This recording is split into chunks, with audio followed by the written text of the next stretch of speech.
الحمد لله الذي شرف الأنام بصاحبه المقام الأعلى، وكمل السعود بأكرم مولود حوى شرفا وفضلا، وشرف به الآباء والجدود مالع الوجود بوجوده عدلا.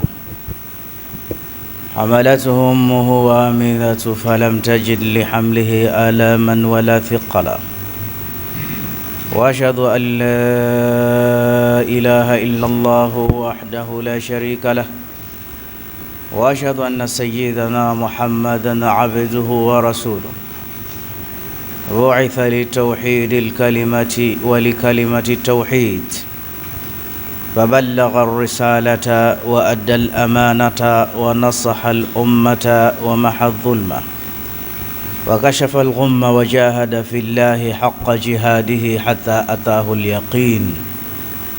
والله ما خلق الإله ولا برى بشرا يرى كمحمد بين الورى، يا سيد العقلاء ويا خير الورى، ويا من أتيت إلى الحياة مبشرا، وبعثت بالقرآن فينا هاديا، وطلعت في الأكوان بدرا نيرا. اللهم صل وسلم على سيدنا محمد طب القلوب ودوائها، وعافية الأبدان وشفائها، ونور الأبصار وضيائها، وقوت الأرواح وغذائها، صلاة دائما مستمرا إلى يوم نلقاه. إلهي زادي قليل ما أراه مبلغ، هل الزاد أبقي أم لطول مسافتي؟ أتحرقني بالنار يا غاية المنى، أين رجائي فيك وأين محبتي؟ أما بعد، فيا أيها الناس، أوصيكم ونفسي بتقوى الله، واتبعوا سنة نبي الله، واعلموا أن الفوز مع المتقين، ومن لم يلبث ثيابا من التقى تجرد عريانا ولو كان كاسيا.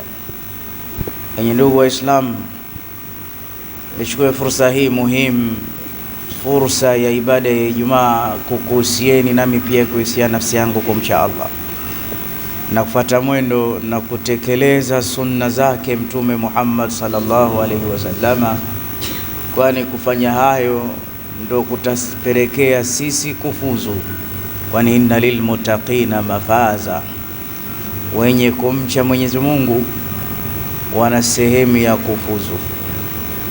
Introduction ya khutba ya leo ni ta'at ala al-hukama.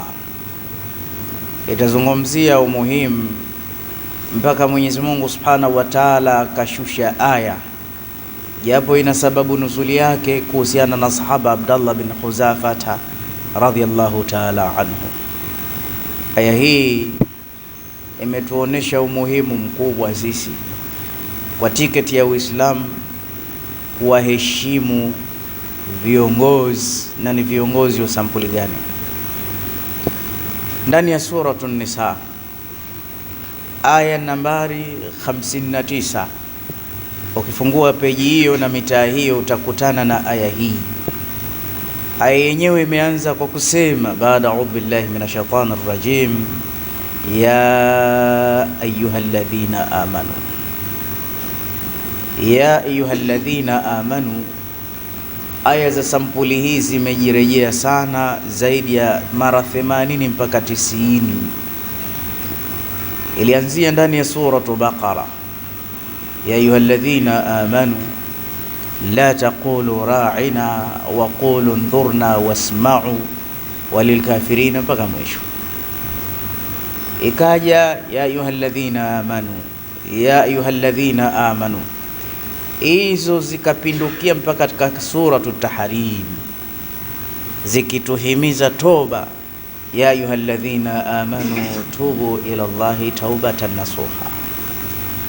Wanawachuoni wanasema, ukisikia maneno imekuja nida ya ayyuhalladhina amanu, kwanza cha mwanzo ambacho itakiwa wewe ukielewe ujue ni habibin wa mahabubun fama tamma thalithun.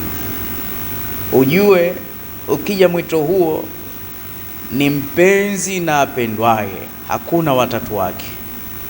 Ni kwamba Mwenyezi Mungu anazungumza na vipenzi vyake, kwa sababu vipenzi vya Mwenyezi Mungu ni waumini. Katika aya nyingine anasema ya ayyuhalladhina amanu, katika aya nyingine anasema Allahu waliyul ladhina amanu yukhrijuhum minadh-dhulumati ila nur. Mwenyezi Mungu ni msaada, Mwenyezi Mungu ni mpenzi, Mwenyezi Mungu ni rafiki ya waumini, na urafiki wenyewe yukhrijuhum minadh-dhulumati, anawatoa katika umaskini, anatoa katika ujinga, anatoa katika kiza ila nur, anapeleka kwenye maarifa, kwenye mwangaza, kwenye nuru iliyotimia, kwenye kufanikiwa. Huu ni urafiki mkubwa, na sio urafiki fake, na yeye ndo wa kumfanya kabisa rafiki. Na akamaliza maneno hapo katika Bakara, walladhina kafaru, na wale waliokufuru, awliyauhumut taghut. Allahu akbar, sio awliyauhumush shaitan, awliyauhumut taghut. Rafiki yao ni taghut, na ukisema ni shetani umemdogesha, kwa sababu at-tawaghitu kathiruna wa ruusahum khamsa. Matawaghuti si shetani peke yake, ni wengi na wana maraisi watano.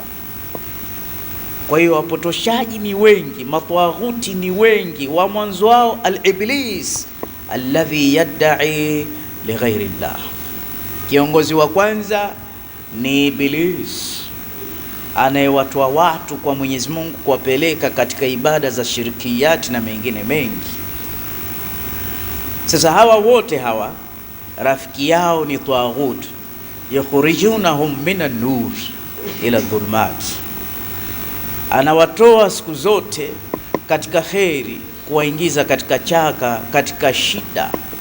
Ndiyo maana inna Allaha ya'idukumul maghfira wa rahma, Mwenyezi Mungu anakuahidini msamaha, kuacha huru na rehma na maisha na neema.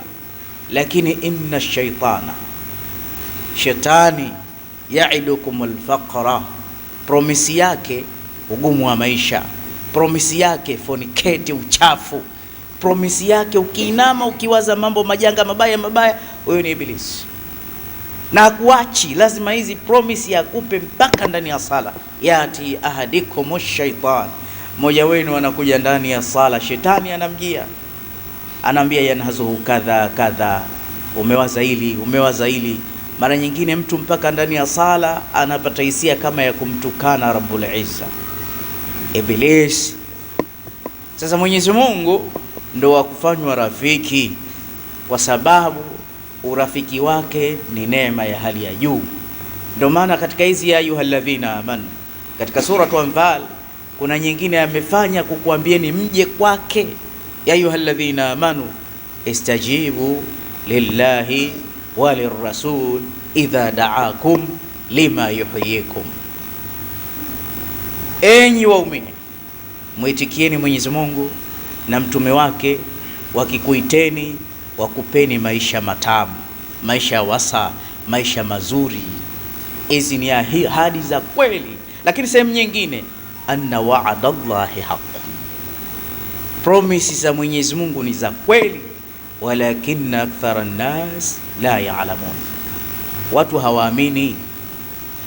Kwa hiyo Mwenyezi Mungu zaidi ya sehemu moja anatubembeleza, anataka kutuita kwa marafiki, tuwe rafiki yake. Sasa wanasema, ukisikia ya ayyuhalladhina amanu, enyi mloamini, ujue ni habibun wa mahbub, ni mpenzi, anaongea na vipenzi vyake. Nani huyo? Rabbul Izza. Alafu rafiki yetu huyu Mwenyezi Mungu Rabbul Izza, fafirru ila Allah khifafan wa thiqalan, anytime mkimbilie kwake, mkiwa na uzito, mkiwa na wepesi, mkiwa na majanga. Kwa sababu rafiki yetu huyu walillahi khazainu samawati wal ardh walillahi mulku samawati wal ardh. Ana khazina, ana benki, ana utajiri, ni ghaniyun wa mughniyun, qadirun wa muqtadirun. Ukimwona mtu kaweza, kawezeshwa naye. Ukimwona mtu katajirika, katajirishwa naye. Kwa hiyo yeye ana power, ana full ya kila kitu, kwake hukosi chochote. Huyo ni rafiki wa kumng'ang'ania. Unamng'ang'ania tajiri fulani, muda fulani kafirisika, muda fulani kesha kuwa bakhili, lakini Mwenyezi Mungu urafiki wake ni mkubwa sana. Kwa hiyo ukisikia ya ayyuhalladhina amanu, uliza katika waumini nimo, basi ujue mpenzi ambaye ana sifa zote, ana sifa 99: karimun, rahimun, raufun, azizun, namna kama hii, mtoaji. Asema anaitwa Al-Wahhab. Al-Wahhab ni rafiki wa peke yake, yani yu'ta biduni masala. Allah anaitwa Al-Wahhab, ni rafiki ambaye anatoa bila kuombwa. Kwa hiyo ukisikia tu anazungumza na wewe, hawezi kukutakia kitu kibaya hata kidogo. Rafiki kama huyo mkarimu. Sasa ya ayyuhalladhina amanu habibun wa mahbubu. Kisha wanasema sasa, ukisikia ya ayyuhalladhina amanu, kwa sababu anaongea na watu makini na watu wanaowapenda, basi imma amrun khairun laqad yurshadu ilayhi. Kuna jambo la siri, kuna jambo zuri, kuna jambo la neema, wanaambiwa waanze kuongozwa walifuate. Wa imma amrun nahyun yunha an, au kuna jambo lina hatari, wataharibikiwa, basi wanaonywa wasiingie hapa. Kwa hiyo zihesabu ya ayyuhalladhina amanu ziko nyingi ndani ya Qur'ani, kila moja ina faida. Kwa hiyo ukiona moja tu, hakuna hata ya kupuuza, ya kuichukulia simple. Ifungulie masikio ya moyo kabla ya masikio ya maumbile. Naomba tuishimi nanyi kwa aya hii fupi tu, tumalize khutbatul Jumaa. Katika hizo ya ayyuhalladhina amanu, enyi mloamini, ya Rabbi tupo, ya Rabbi tuzidishie imani yetu, tupo hapa shehe. Atii'u Allaha wa atii'u rasul, atii'u Allaha war rasula.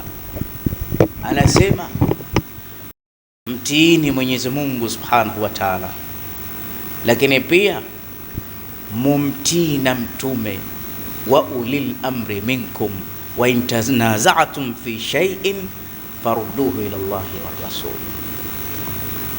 Jitahidini sana mumtii Mwenyezi Mungu, haki ya kumtii, lakini pia mumtii na mtume Muhammad.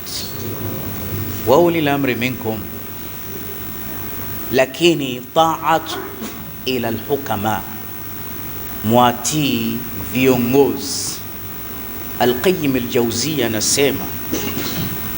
anasema ulil amri minkum al-ulama, wa mwanzo ni wanawavyuoni wetu, makadhi wetu, mashekhe wetu, maimamu wetu. Hili ni jambo la wajibu kuwatii, si jambo la khiari. Kisha akasema na viongozi pia wa kilimwengu, midamu wana sifa ya uongozi, Qur'ani inatuambia hawa tuwatii, kwa sababu ikiwa Mwenyezi Mungu siku zote anatuambia jambo lenye kheri, katika taa kuna kheri ya hali ya juu kabisa. Kila kiongozi kwa nafasi yake Mwenyezi Mungu amekemea atuiwe. Tizama, wa qadha rabbuka alla ta'budu illa iyyahu wa bil walidayni ihsana imma yablughanna indaka al-kibara ahaduhuma aw kilahuma fala taqul lahumā uffin wala tanharhuma wa qulu lahumā qawlan karima wakhfid lahumā janaha dhulli min ar-rahma wa qur rabbirhamhuma kama rabbayani saghira. Kiongozi wa kwanza baba, kiongozi wa pili mama. Mwenyezi Mungu amesisitiza tena, sema waqadha rabbuka, keshapitisha hukumu, keshapitisha maamuzi, asiabudiwe ila yeye. Toa hiyo. Wabil walidain, heshima juu ya wazazi wawili, kwa sababu baba na mama ni viongozi. Hata kama wewe mtoto una akili kuliko wao, una elimu kuliko wao, una uwezo kuliko wao, una maarifa kuliko wao, midamu Mwenyezi Mungu kawapa sifa ya uongozi, inakutosha kwenda motoni, tena moto wa dunia na moto wa akhera, kama hawana radhi na wewe. Na kukosa radhi na wao ni kitu gani? Kwa sababu huku atii, huku heshimu, huku enzi. Hebu angalia mama yako, baba yako hakumaliza hata darasa la 7 anakupeleka motoni. Vipi yule ambaye pengine amepata uongozi kwa kuwa khiriji, amesoma, akabukua, akaelewa mambo, ukamdharau hivi hivi? Annasu kalmaadin, watu ni kama madini, na madini yana thamani tofauti tofauti. Mama na baba kiongozi wa kwanza. Njoo ndani ya ndoa, kuna mke, mpaka Mtume sallallahu alayhi wasallam akasema hivi, lau kuntu amiran li ahadan an yasjuda ahadan, ningekuwa na uwezo wa kutoa amri ndani ya nyumba tu watu wasujudiane, kila mwanamke ningemwambia, ukishasali sala 5 za Mwenyezi Mungu, ongeza 5 zingine za mume uende peponi. Haya, tizama naye mwanamke kafanyiwa taklif ya kwa amtii mumewe, kwa sababu mume ni kiongozi. Na maisha ya dunia haya Mwenyezi Mungu ametukasimia ili tuishi vizuri, twende vizuri. Miongoni mwa kwenda vizuri, al-umara, lazima viongozi watuiwe. Tunakuja kidogo kidogo. Rasulullah, bidayatun nur, mwanzo kabisa wa kupata wahi baada ya kushuka aya 5 katika suratu Alaqa, iqra bismi rabbika alladhi khalaqa khalaqal insana min alaq iqra wa rabbuka al-akramu alladhi, mpaka mwisho. Ikaja baadaye aya nyingine inasema waandhir ashirataka al-aqrabin, anza familia sasa. Maneno haya, dini inaanza nyumbani. Qu anfusakum wa ahlikum nara, akakusanya familia yote, bibi zake, babu zake, kaka zake, dada zake, ammi zake, wamemzidi umri, wamemzaa, wamemlea. Anataka kutoa speech Mtume ya maagizo ya Rabbul Izza kwa heshima na adabu. Kana yuqabiluhum bilhilmi, akiwakabili kwa upole, watawadhu, anaitwa sayyidil mutawadhi'in. Cha kwanza akajishusha katika dawa yake, japo ana jambo la haki, akataradhilia, wazee kifamilia, mimi mtoto wenu Muhammad ibn Abdullah, hata huyo Abdallah mimi simjui, mnamjua nyie kwa sababu mdogo wenu, na mazungumzo, uridu an aqula lakum, naombeni fursa wazee, mzee Abu Talibi, mzee Hamza, mzee Abi Lahabi, nipeni fursa niseme kidogo kijineno. Wakamwambia sema. Lakini ammi yake mmoja, sharra nas, aitwa Abu Lahabi, mtu maarufu, akamwambia Muhammad, wewe ni mtoto tu, hata uweje sikio alipiti kichwa, angalia mbele yako mahshar, babu zako wapo hapa, bibi zako wako hapa, unataka kusema nini? Hata kama takupa ruhusa ya kusema, useme kwa adabu, usije ukazungumza ule upuuzi wa kila siku, Allahu ahad, Allahu ahad. Hatutaki huo upuuzi, yeye anaona ni upuuzi, takutia mikwaju. Shika adabu yako, sisi ni baba zako. We,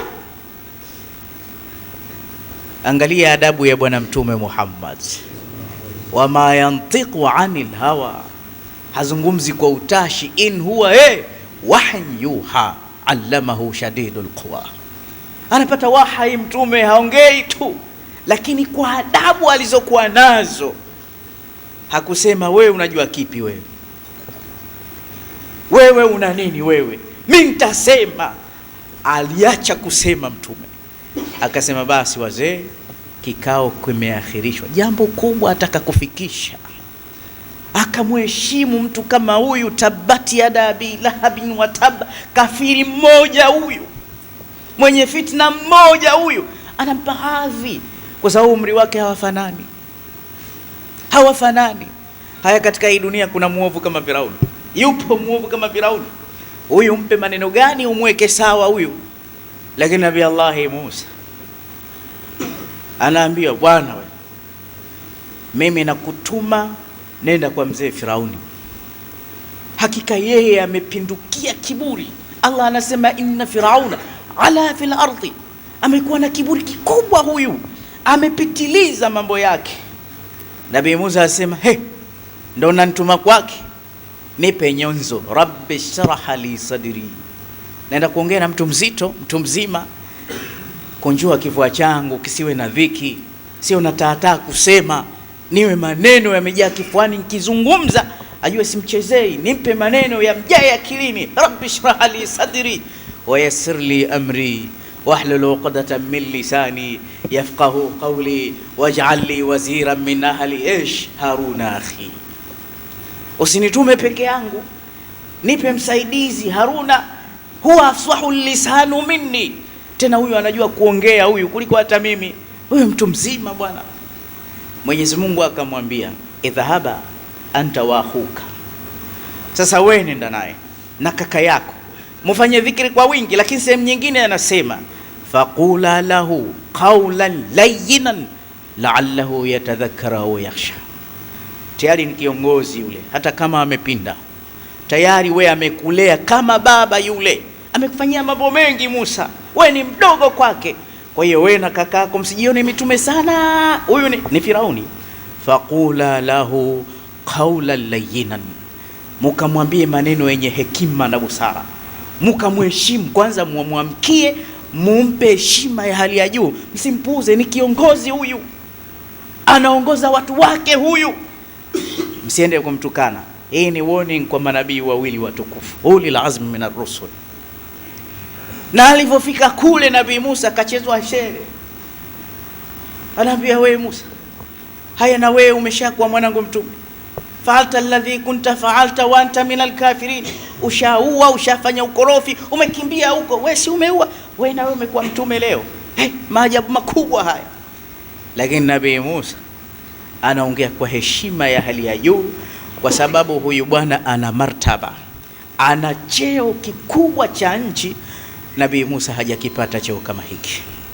Kwa hiyo aya inatuhimiza al-umara, viongozi, haijalishi ni mjumbe, haijalishi ni waziri, haijalishi ni raisi, midamu Mwenyezi Mungu kampa karama hiyo, mabwana kutuiwa ni jambo la lazima, mwenye nyumba wako kumtii ni jambo la lazima. Na ninakuambieni ukweli wa mambo, mtake mstake, yani mkisikia nchi haina amani, sio kwamba miti inaanza kugongana inakatika yenyewe, sio kwamba kuna vipande vya mbingu vinadondoka. Hapana, tatizo mdogo ameshindwa kujua nafasi yake, na ameshindwa kujua heshima ya mkubwa, na mkubwa naye amekosa kujua huruma ya mdogo. Watu wakishindwa kuelewana, nidhamu hakuna. Angalieni mfano hapa msikitini, si kwamba mimi ndo nasema kuliko nyie, lakini mmeniwekea nidhamu na heshima kwamba mwache aseme, tumsikilize. Tena usingizi ukikujia si vizuri, mtu anasema unalala, angalia kumetulia, utafikiri msikitini kuna mtu mmoja. Hii ni heshima ya hali ya juu. Mngeza kila mmoja anafoka, kila mmoja anasema yake, na si kwamba mmenyamaza kuniheshimu mimi. Ni maagizo ya Mola wenu na Mtume Muhammad alisema zamani, fa idha rakiba al-khatibu ala al-minbar fala tatakallamu, ansitu wastami'u wa'tabiru. Akija khatibu, keep quiet, zingatia, hakuna kusema, hakuna hata kufanya nyiradi. Wa man lagha fala jum'ata la, atakayefanya hivyo hana Ijumaa. Nani atakubali? Kwa hiyo mimi niseme hata muda upitilize, hakuna mtu asema shekhe muda, asema nikisema haya ni makosa, atupeleke tutakavyopeleka. Tumeielewa hutuba, hatujaielewa. Angalia nidhamul haya.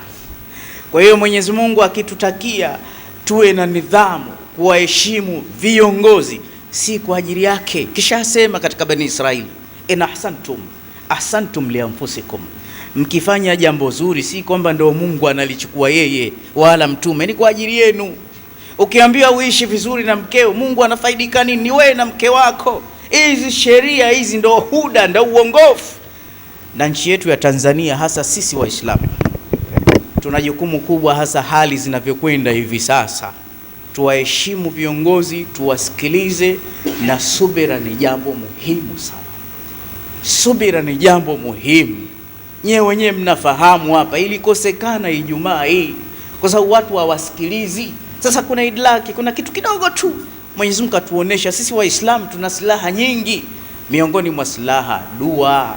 Tukiona jambo haliko sawa, kusema sana hakuna maana, dua. Lakini kivyo vyote asije mtu akatutoa katika control. Sisi jambo lolote, fahariju fi muslim fi hayatihi kull, likikujia neno au tendo, mambo yako ni kitabu na sunna khalas. Bwana umeleta ili habari, ngoja nilitungulie ndani ya Qur'ani limesemaje hili. Kama Qur'ani inaniambia ninafaa ni bwate, basi nitabata. Kama Qur'ani inaniambia nifanye heshima, basi nitafanya heshima ya hali ya juu, ili kusudi neema tuzokuwa nao ziendelee kubaki. Miongoni mwa neema ni sisi kuswali kwa utulivu wa hali ya juu kabisa. Miongoni mwa neema ni darsa kuendelea kwa hali ya juu kabisa. Miongoni mwa neema ni kutulizana. Kwa hiyo ujumbe wa leo Waislamu tunasema hivi, alomwamini Mwenyezi Mungu na akaiamini siku ya mwisho ni juu yake kumtii yeye Allah, kumtii mtume, kutii pamoja na viongozi. Tena mimi nakuongeza, hata wale viongozi pengine si Waislamu, lakini wanaendesha jambo linalokuwa na maslahi na dini yetu na maisha yetu kwa ujumla, wanafaa kutuiwa. Si kila mmoja anaweza kukalia viti hivyo.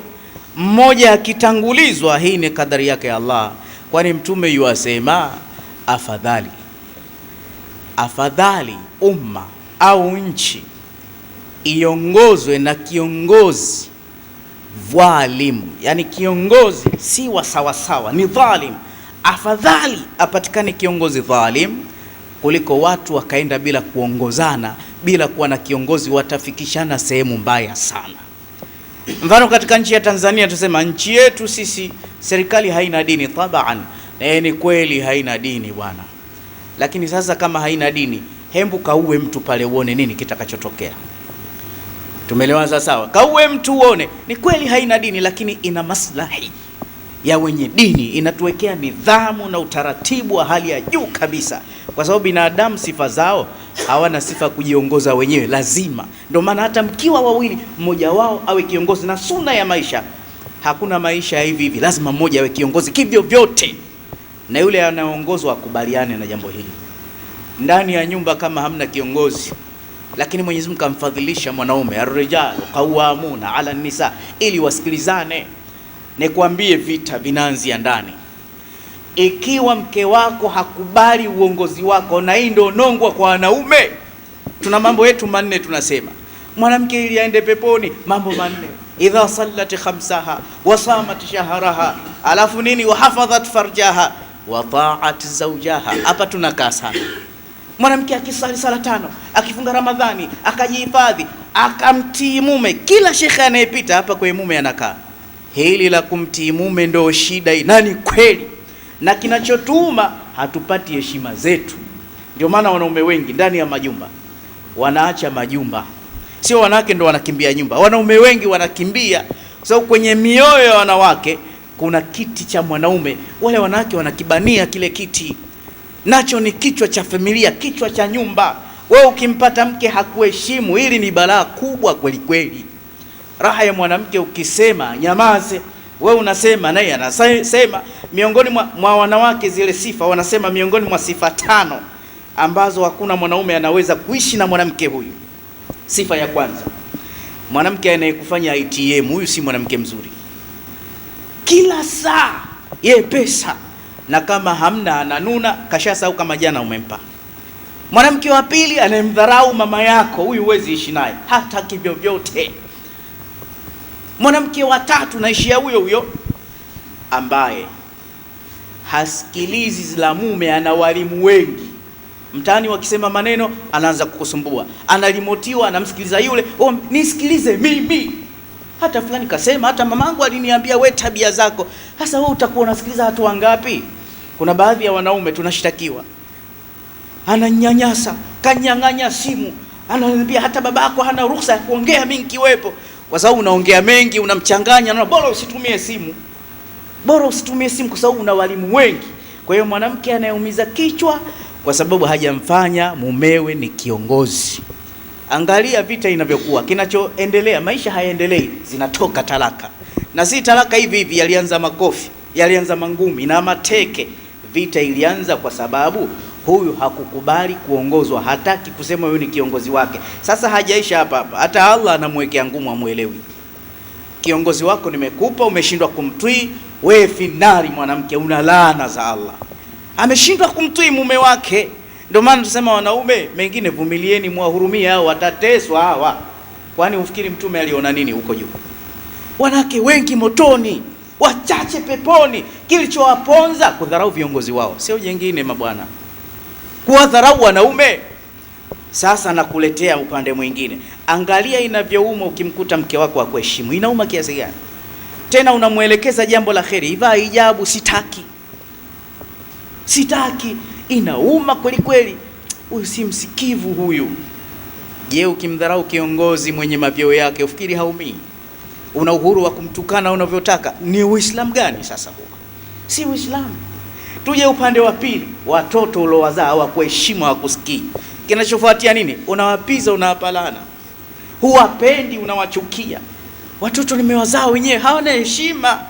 Raha ya mtoto anitetemekee. Mtoto gani huyu asikii? Nikimwambia hivi ana yake. Inauma, we mwenyewe ndo unajua. Basi mfano huo uweke katika society. Maisha yana program. Wewe haki yako ili maisha yawe mazuri ndani ya nyumba, uheshimiwe kweli kweli. Mwanamke akaribia kukulamba miguu, watoto wakikuona wanakaribia kukusujudia, utaishi maisha mazuri sana. Basi na nchi hivyo hivyo, viongozi wakituiwa watafanya makubwa, kwa sababu hata wewe mwanamke au watoto wote unawapenda, lakini yule mwenye toa zaidi unampenda zaidi na unamfikiria kuliko wengine, kwa sababu huyu anaigusa roho yako. Kwa hiyo kiongozi bora ni yule anayejua watu wake wanataka nini, lakini na wale wanaoongozwa bora nao ni wale wanaojua kiongozi wao anataka nini. Mwisho kabisa, Mtume sallallahu alaihi wasallam katika hadithi aliyopokea Sayyidina Abu Huraira radhiyallahu ta'ala anhu anasema, faman ata'ani faqad ata'a Allah, anayenitii mimi Mtume automatically amemtii Mwenyezi Mungu Subhanahu wa Ta'ala, na atakayemtii Mwenyezi Mungu na Mtume na atakayemtii amiri, Mtume asema na atakayemtii kiongozi pia atakuwa amenitii mimi. Akarudia tena, atakayeniasi mimi atakuwa amemwasi Mwenyezi Mungu Subhanahu wa Ta'ala. Lakini pia akasema atakayemwasi kiongozi atakuwa ameniasi mimi Mtume, kwa sababu Mtume ndo mfasiri wa kwanza wa aya. Katika aya hii ametuonesha twaa za hali ya juu. Masahaba walitaka kuacha kumtii kiongozi wao, ikashuka aya hii nambari 59. Kwa hiyo kwa faida yetu na kwa ajili ya ayyuhalladhina amanu, Mwenyezi Mungu atuletea jambo zuri, anatuambia hivi, tujaribu kuwa wapole. Kila mmoja ana uwezo wa kusema, lakini hayuko huru kusema. Ana uwezo wa kukomenti, hayuko huru kukomenti. Sikiliza kwanza kiongozi. Na kuna watu wawili, inawezekana hapa kuna mtu mmoja ni imamu, lakini mwingine wala si imamu, anajua kuliko imamu, lakini ile nafasi ya uimamu hajapewa. Usimsikilize kwa sababu sio kiongozi, msikilize huyu kiongozi. Lakini leo Muislamu unapelekwa kama bendera, na Mtume kakataza. Mtu hana hata sifa ya uongozi, hajapewa bahati hiyo, hata kama ana sifa, ndio Allah hajamchagua huyo, hasikilizwi. Unamsikiliza alokuwa kiongozi. Tunamwomba Allah Subhanahu wa Ta'ala atupe siha njema, atupe maisha ya amani, atuondolee maisha ya hofu. Waqala azza min qailin alim, fa idha qara'ta alquran fasta'id billahi minash shaitanir rajim. A'udhu billahi minash shaitanir rajim. Ya ayyuhalladhina amanu ati'u Allaha war rasula wa ulil amri minkum. Barakallahu li wa lakum, barakallahu lakum wal Qur'anil azim, wa nafa'ani wa iyyakum bil ayati wa dhikril hakim. أقول قولي هذا واستغفر الله لي ولكم فاستغفروه إنه هو الغفور الرحيم وهو البر الكريم.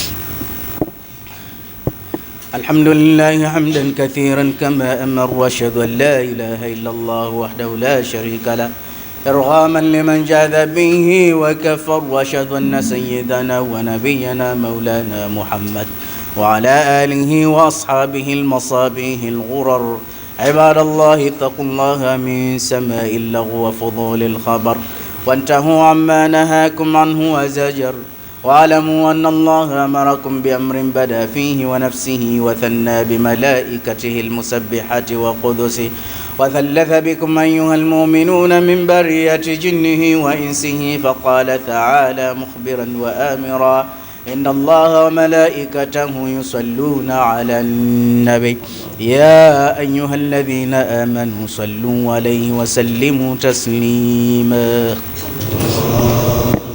اللهم صل على نبي الرحمة وشافع الأمة عدد ما أحاط به علمك وصاه كتابك وضمه وعلى آله ومن نصره في كل مهمة خصوصا منهم ذي الأصل العريق أمير المؤمنين سيدنا أبي بكر الصديق وعلى الزاهد الأواب الناطق بالصواب أمير المؤمنين سيدنا أبي حفص عمر بن الخطاب ولا جامع القرآن استحية منهم الملائكة الرحمن مهي الليالي بتلاوة الكتاب أمير المؤمنين سيدنا عثمان بن عفان وعلى أسد الله غالب إمام المشارق والمغارب أمير المؤمنين سيدنا علي بن أبي طالب وعلى ولديه سيدين أبي محمد الحسن وأبي عبد الله الحسين وعلى أمهما الزهراء البتول وعلى عميه المعظمين عند الله والناس المطهرين من الدنس والأرجاس أبي عمارة الهمزة وأبي الفضل العباس وعلى بقية العشرة المبشرة الذين بايعوه تحت الشجرة طلحة الفياس والحواري الزبير وسعد الهدى وسعيد الخير وعابد الرحمن الزكي شاكر وأبي عبيدة الزاهد الزاهر رضوان الله تعالى عليهم أجمعين إلى يوم الدين. اللهم أعز الإسلام والمسلمين وأذل الشرك والمشركين وانصر جيوش المسلمين ونكس أعداءك أعداء الدين واختم لنا بخير منك يا أرحم الراحمين. اللهم غفر للمؤمنين والمؤمنات والمسلمين والمسلمات الأحياء منهم والأموات. ربنا آتنا في الدنيا حسنة وفي الآخرة حسنة وقنا عذاب النار برحمتك يا أرحم الراحمين. عباد الله إن الله يأمركم بالعدل والإحسان وإيتاء ذي القربى وينهى عن الفحشاء والمنكر والبغي يعظكم لعلكم تذكرون. فاذكروا الله العظيم الجليل يذكركم واشكروه على نعمه يزدكم وسألوه من فضله يعطيكم ولذكر الله أعز وجل وأكبر. وأقيموا الصلاة.